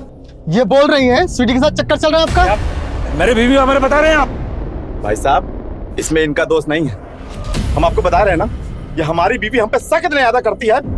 तुम झूठ मत बोलो। अरे हम ये भाई साहब से मिलने आए रहे और इनको देखने के बाद में भी तुम ये फालतू का तमाशा कर रही हो। इसको क्या लगता है कि इसके हकलाने की वजह से हम इसको पसंद नहीं करते हैं, और इसीलिए सिर्फ अटेंशन हमारा पाने के लिए हमको जगह जगह बदनाम करती फिरती है। सुनिए, हमें इंस्पेक्टर साहब से मिलना है। और बात क्या है? हमारी बेटी लापता है। क्या? जिस दिन आपकी सास रजनी देवी का कत्ल हुआ उस दिन से आपकी बेटी मेघा भी गायब है। तो ये बात आपने हमें पहले क्यों नहीं बताई? हम बताना चाहते थे पर हमारे पति ने हमें रोक लिया। क्यों? क्योंकि उन्हें लगता था कहीं आप मेघा पर शक ना करो। और मेघा गायब क्यों? उसकी क्या वजह? सर, वो एक लड़के को पसंद करती थी। कौन लड़का? संज्ञान। संज्ञान, हम यहाँ तुम्हारा 1 घंटे इंतजार कर रहे हो और तुम अब जाके आ रहे हो। मेघा सॉरी यार, पापा को आने में देर हो गई थी। सर, जिस दिन मेघा गायब हुई उस दिन हमें लगा कि संज्ञान उसे लेके भाग गया है, क्योंकि उस दिन से वो भी गायब है।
संज्ञान जया कुमारी मेडिकल कॉलेज से पढ़ाई कर रहा है। वो ललितपुर के किसी हॉस्टल में रहता है मैडम। घर में कौन कौन है? उसके सिर्फ पिताजी है। क्या नाम है फादर का? राम प्रवेश। इनका नंबर है आपके पास? जी मैडम। सर, मेघा के लापता होने को लेकर रजनी देवी के घर में हर कोई जानता था और मेघा की माँ की तरह सब लोग मेघा के दोस्त संज्ञान के ऊपर ही शक जता रहे हैं। और संज्ञान भी गायब। अब इस केस की कई बातें खुल रही हैं। सर, एक अजीब सी बात है, इतना सब कुछ होने के बावजूद रजनी देवी के पति विश्वनाथ, उसे कोई फर्क ही नहीं पड़ रहा है। अपने दोस्तों यारों के साथ रोजाना उसके ड्रिंकिंग सेशन चल रहे हैं। और जिस दिन रजनी देवी का कत्ल हुआ उस दिन वो यहाँ था भी नहीं। कहीं ये सारा प्लान विश्वनाथ का तो नहीं?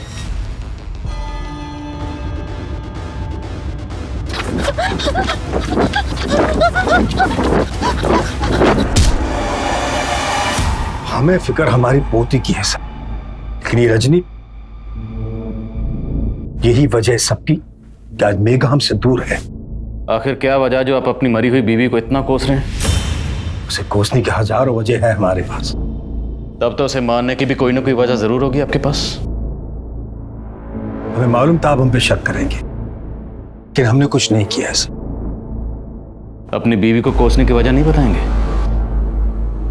उसे कोसने की सबसे बड़ी वजह थी वो शमशेर। शमशेर? हाँ, शमशेर। हमसे ज्यादा उसे पसंद करती थी। कहती थी कि हम उसकी नहीं, उसके बाप की पसंद थे। आप कहना चाहते हैं आपकी बीवी रजनी देवी का शमशेर के साथ? जो आंखों देखा है वही बता रहे सर। वो हमारे फार्म हाउस में उसके साथ बहुत ज्यादा वक्त गुजारती थी।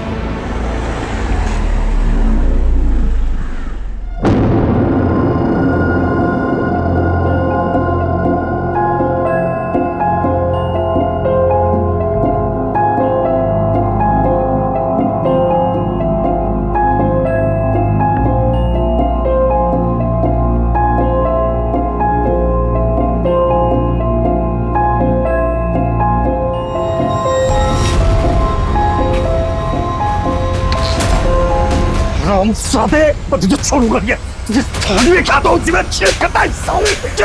हाँ, छोड़ूंगा नहीं उसे मैं। आपको ज्यादा मर्दानगी दिखाने का जरूरत नहीं है। उम्र देखिए अपनी,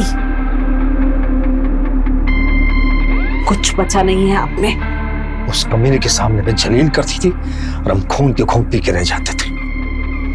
कई बार हमने उसको माफ कर दिया। ये आज उसके कर्मों की सजा मिली है उसे, और ये सजा आपने उसे दी। मैं पहले भी कहा आपसे सर, हमने कुछ नहीं किया, लेकिन शमशेर उसके सारे राज जानता था। वो ये भी जानता था कि आजकल वो किसके हद पे चढ़ी थी। मैडम जी, हम अपने किसी काम से बाहर नहीं गए थे, बल्कि हम तो अपने बेटे संज्ञान को खोजने गए थे। कहाँ खोज रहे थे? और आखिर ये संज्ञान गायब कहाँ है? कुछ पता नहीं चल रहा मैडम जी। वो गर्मियों की छुट्टी में 7 जुलाई को अपने हॉस्टल के लिए निकला था, तभी हम उसको आखिरी बार मिले थे। और फिर उसके बाद हम अपने किसी काम से सतना चले गए। 5-6 दिन बाद उसके हॉस्टल से फोन आया कि वो अभी तक हॉस्टल नहीं पहुंचा है। फिर हम सतना से सीधे ललितपुर चले गए उसके हॉस्टल, और फिर वहां से जब वापस आए तो पता चला कि आप उसको पूछने आए थे। 7 जुलाई से ये लड़की भी गायब है। इसका नाम मेघा है। मेघा की माँ का कहना है कि संज्ञान और मेघा की दोस्ती थी। क्या आपको इन दोनों के अफेयर के बारे में कुछ पता था? नहीं मैडम जी, हमें इसके बारे में कोई जानकारी नहीं है। फिलहाल मेघा के घर वालों का ये कहना है कि संज्ञान इस लड़की को भगा के लेके गया है। नहीं मैडम जी, हमारा बेटा तो रात दिन पढ़ाई में लगा रहता है, और वो कभी कोई ऐसा काम नहीं करेगा जिससे हमारी बदनामी हो। साहब, हम अम्मा जी के सिर्फ सेवक थे और उनका हुक्म टालने की हिम्मत हमारे अंदर नहीं थी। उनके साथ संबंध रखना हमारी मजबूरी थी, हमारी इच्छा नहीं। 10 बज गए। हम आपके लिए खाना पैक करा कर लाएं या घर पर जाकर खाएंगे? आज घर जाने का मूड नहीं है हम।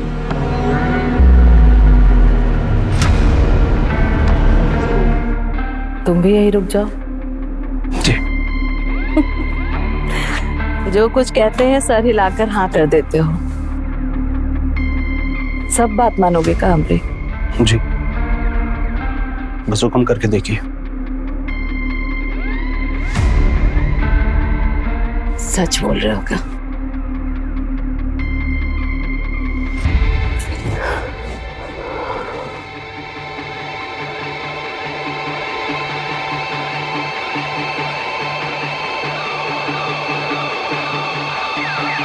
उस दिन की बात से हम उन्हें मना नहीं कर सके।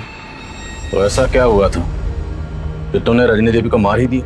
नहीं सर, ऐसा हमने कुछ भी नहीं किया। अब झूठ बोलने का कोई फायदा नहीं। 7 जुलाई जिस शाम रजनी देवी का मर्डर हुआ, तुमने अपने दोनों साथियों को विक्रम और भवन को फोन किया था, और तुम तीनों ने मिलकर रजनी देवी की पोती को उठाया। वो दोनों कबूल कर चुके। अब तेरी बारी। हमने जो कुछ किया वो अम्मा जी के कहने पे किया।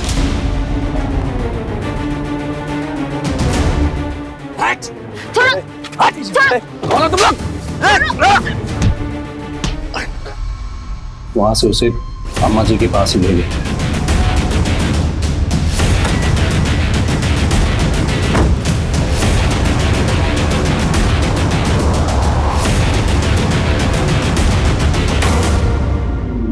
हमारे घर की बेटी होके कुछ जात वाले लड़के से इश्क लड़ा रही थी तुम? दादी, हम संज्ञान से प्यार करते हैं। हम आपको उसके बारे में बताने ही वाले थे। हमने पहले ही पता कर लिया। भूल जाओ उस लड़के को। हमने तुम्हारी शादी एमपी साहब के बेटे से तय कर दी है। इससे तुम्हारी जिंदगी भी संवर जाएगी और हमरे कुल की भी।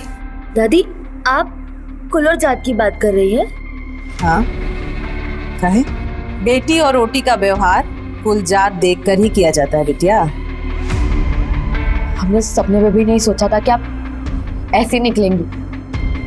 अगर अब आपने हमें संज्ञान से शादी करने से रोका तो हम पूरे गांव को बता देंगे आप कितनी बड़ी ढोंगी है। जुबान लड़ाती हो हमसे?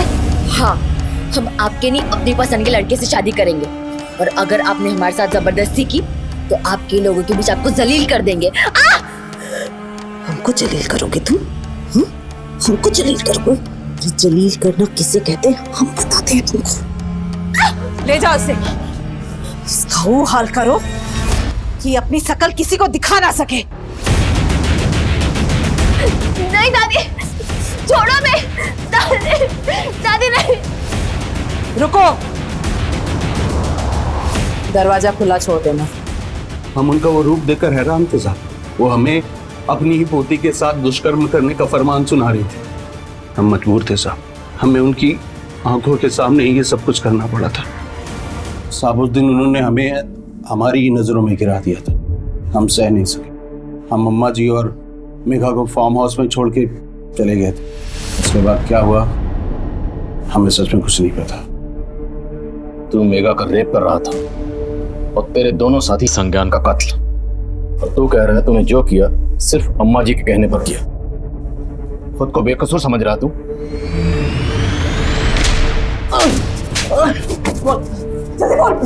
मैडम, हम उस लड़के की पिटाई जरूर की थी, लेकिन हम जान से मारना नहीं चाहते थे। हमको लगा खत्म हो गया मैडम, इसलिए उसकी बॉडी को ठिकाना लगा दिया। इससे ज्यादा कुछ नहीं किया। तूने जो किया उसे कम समझता है तू? शमशेर का बयान चौंकाने वाला था। भले ही रजनी और शमशेर के अनैतिक संबंध होंगे, लेकिन रजनी जैसी आदर्श महिला जिसे गांव का गौरव समझा जाता था, क्या उसी औरत ने अपनी पोती के रेप का फरमान सुनाया था? क्या उसने वाकई शमशेर को संज्ञान की हत्या का भी आदेश दिया था? इस पर विश्वास करना मुश्किल था, लेकिन शमशेर झूठ बोले पुलिस को फिलहाल इसकी भी कोई वजह नजर नहीं आ रही थी।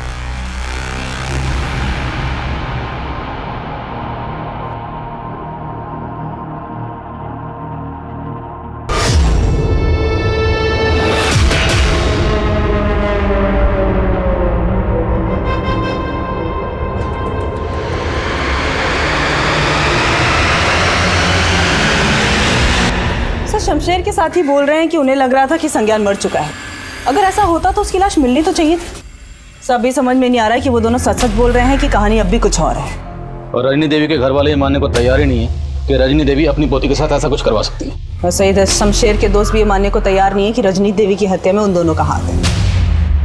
संज्ञान के साथ साथ मेघा का भी कुछ पता नहीं चल रहा। ये केस को सुलझता ही जा रहा है। सर एक बात पता चली है। रजनी देवी की हत्या के अगले दिन उनके बड़े बेटे उदित ने एक गैराज में एक कार बेची थी, वो भी सिर्फ 15,000 रुपए में। कुछ तो गलत है। उस कार को तुरंत जब्त करो और फोरेंसिक को बुलाओ, और रजनी देवी के घर वालों को इस बारे में कुछ पता नहीं चलना चाहिए, और किसी भी तरह से पता करने की कोशिश करो कि संज्ञान और मेघा इस वक्त कहाँ है। सर देखा पुलिस के पास जाने का नतीजा कितना तमाशा बन गया है हमारा। तो चाहते क्या हैं आप? हम अपनी बेटी को भूल जाएं? इस मुसीबत में फंसने से अच्छा है कि भूल जाओ कि हमारी कोई बेटी भी है।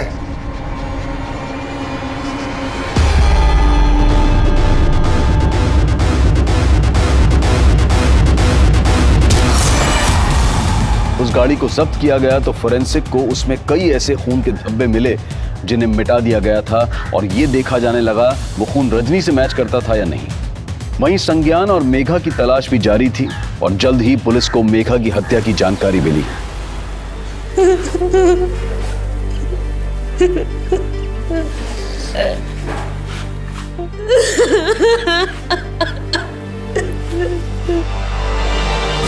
सर मेघा की लाश हमें हाईवे से कुछ दूर एक सुनसान जगह पे मिली।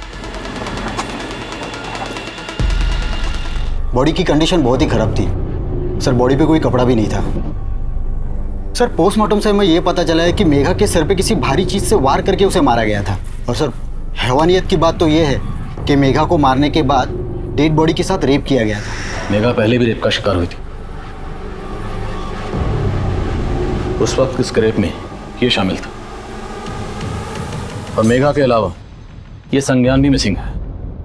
आपकी तहकीकात के दौरान क्या कुछ ऐसा सामने आया जो इस लड़के से कनेक्टेड हो? नहीं सर, अभी तक कुछ पता नहीं चला। हाँ अभिषेक। सर उस कार में मिले ब्लड की फोरेंसिक रिपोर्ट आ गई है। वो ब्लड रजनी देवी के ब्लड से ही मैच करता है।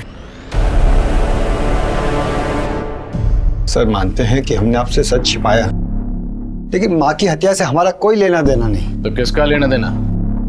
सर उस रात माँ घर नहीं पहुंची थी, और मेघा का भी कुछ पता नहीं चल रहा था। हम और आदित्य बहुत परेशान थे।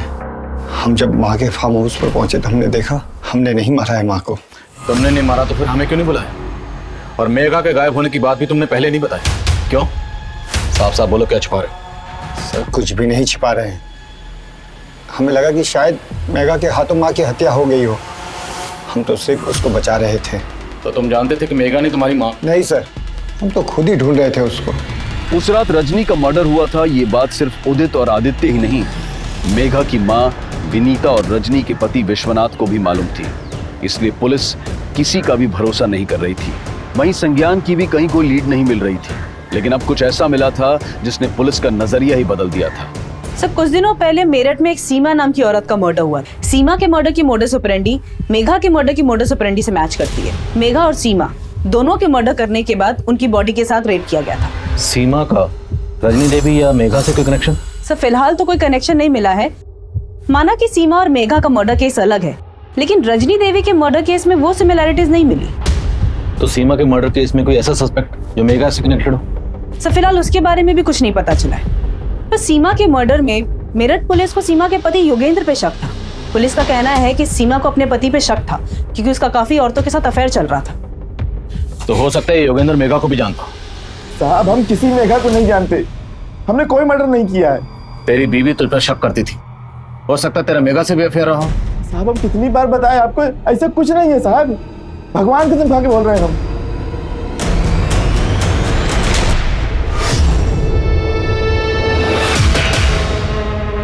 अरे बेटा आप यहाँ क्या कर रही हैं? जी हम पहचाने नहीं आपको। अरे हम आपके पापा के दोस्त हैं, संजीव।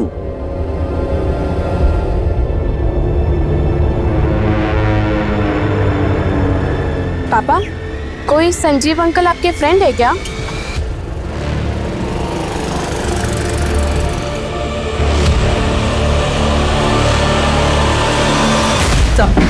सर पिछले कुछ सालों के मैंने कई मर्डर केसेस स्टडी किए। इसमें मालूम चला कि सीमा और मेघा जैसी कई ऐसी लड़कियों के मर्डर केसेस सामने आए जिसमें डेड बॉडीज के साथ रेप किया गया था। हत्या की वजह थी सर पे हुआ वार, और एक दो क्राइम सीन पर पुलिस को खून में लथपथ हथौड़े भी मिले। हथौड़े? यस। तो क्या ये किसी सीरियल मोलेस्टर का काम जो एक ही पैटर्न से सारे मर्डर कर रहा है? लग तो ऐसा ही रहा है सर। इन सारे केसेस को अच्छी तरह स्टडी करो और देखो कि क्राइम सीन पर आसपास क्या क्या कॉमन है। कोई ना कोई लीड जरूर मिलेगी। Right sir. पुलिस इस केस में सीरियल मोलेस्टर की थ्योरी बना रही थी, लेकिन संज्ञान के गायब होने का राज इस केस को फिर से दूसरी दिशा में मोड़ रहा था। सर ललितपुर से कुछ दूरी पर एक लॉज है, आरवी लॉज। इसी लॉज से 5 किलोमीटर की दूरी पर मेघा की लाश मिली थी। सर खबरों से पता चला है कि पिछले कुछ दिनों से वहां पे एक लड़का छुपकर बैठा हुआ है। मुझे शक है कि वो संज्ञान है। फौरन एक टीम लेकर वहां पहुंचो।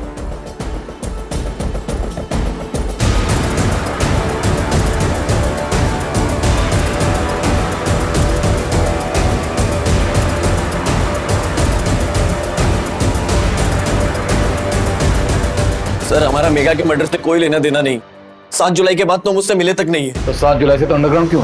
सर उन लोगों ने हमें बहुत मारा, उस डर की वजह से हम वहां चले गए। डर की वजह से तो लॉज चला गया, अपने घर क्यों नहीं गया? जाते तो पापा परेशान हो जाते। वो तो अब भी परेशान है, ढूंढ रहे हैं तुझे हर जगह। तूने उन्हें नहीं बताया था तो लॉज में चुप के बैठा? नहीं सर, सर हमारा मेघा के मर्डर में कोई हाथ नहीं है। हम तो प्यार करते थे उसे। तेरा हाथ है या नहीं कि हम पता लगाएंगे। पता लगाओ जरा अच्छी तरह से। सर तो हमने सीमा और मेघा समेत सभी केसेस के क्राइम सीन की सीसीटीवी फुटेज स्कैन की। इन सभी क्राइम सीन पर ये मोपेड कॉमन है। ये मोपेड सीमा और मेघा के क्राइम सीन के आसपास भी देखी गई थी, लेकिन सर ये मोपेड रजनी देवी के गांव में देखे जाने की कोई इन्फॉर्मेशन नहीं है।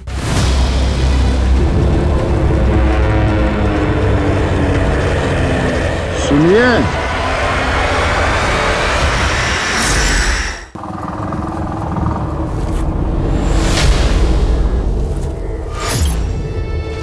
अरे आप यहाँ कहाँ ले आए हो? लगता है गाड़ी खराब हो गई।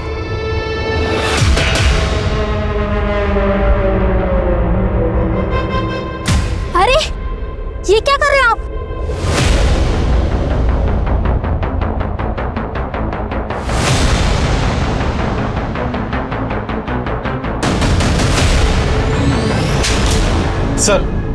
सर संज्ञान अब बोल रहा है कि उसके फादर जानते थे कि वो एक लॉज में छुपा हुआ था। हमें देर नहीं लगी तेरा पता करने में।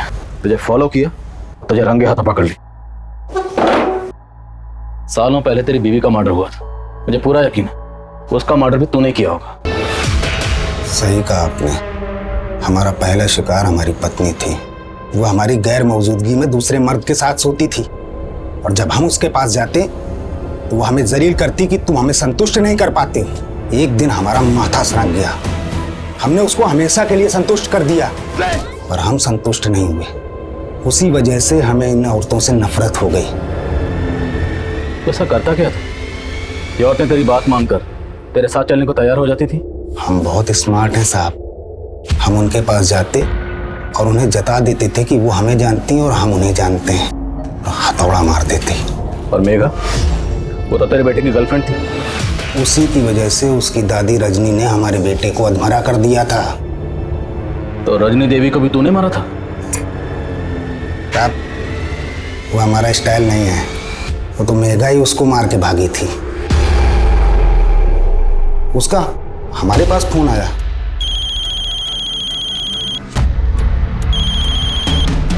हेलो अंकल, हम मेघा बोल रहे हैं, संज्ञान की दोस्त। मेघा? हाँ अंकल, संज्ञान ठीक तो है ना? हमने उससे बोला संज्ञान सही सलामत है और हम उसको संज्ञान से मिलवा देंगे। फिर हम उससे ललितपुर में मिले। उसने हमें अपना सारा दुखला सुनाया। क्या तुम्हारी दादी ने तुम्हारा रेप करवाया था? हाँ अंकल। अब आई अक्कल ठिकाने तुम्हारी? हाँ बोलो, शादी करोगी उस लड़के से? अब हम मर जाएंगे लेकिन आपकी बात कभी नहीं मानेंगे। मेघा, मेघा, मेघा रुक। ठीक है, तो हम तुमको भी मार डालेंगे, उस लौंडे को भी। हाँ, तुमको क्या लगता है तुमको ऐसे जाने देंगे? उसने बताया कि संज्ञान के साथ भाग करके जिंदगी गुजारने के लिए उसने अपने दादी के गहने चुरा के बेच दिए।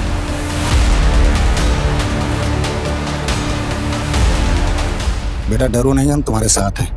हमारे साथ बैठो, हम संज्ञान के पास तुम्हें ले चलते हैं। हैं? आओ।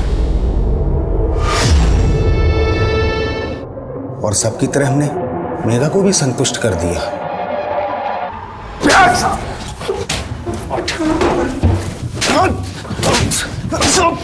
अब तुझे संतुष्ट हम करेंगे। करो जरा इसकी तसल्ली। राम प्रवेश पिछले 7 सालों में सीमा और मेघा समेत 25 से भी ज्यादा महिलाओं को अपना शिकार बना चुका था। लेकिन मेघा सिर्फ राम प्रवेश की ही नहीं, बल्कि अपनी दादी रजनी और शमशेर की क्रूरता का भी शिकार थी। मेघा अपनी दादी रजनी को एक आदर्श नारी के रूप में देखती थी। रजनी के उदाहरण देकर वो लोगों को आगे बढ़ने की सीख देती थी। लेकिन वही रजनी उसकी सबसे बड़ी गुनहगार थी। इंसान अपनी अच्छी कथनी से महान दिख सकता है, लेकिन महान काम करने वाले लोग बोलने से ज्यादा करने में विश्वास रखते हैं, और उनकी कथनी खुद दुनिया लिखती है। अब मैं अनूप सोनी आपसे विदा लेता हूं। फिर मुलाकात होगी क्राइम पेट्रोल सतर्क के ब्लैक हेडलाइंस अध्याय में एक और नए केस के साथ। और याद रखें, क्राइम और आपके बीच में सिर्फ इतना फर्क है कि आप कितने सतर्क हैं। सतर्क रहें, सुरक्षित रहें। जय हिंद। क्राइम पेट्रोल के और भी दिलचस्प कहानी देखने के लिए हमारे चैनल को सब्सक्राइब करें और बेल आइकॉन दबाना न भूलें।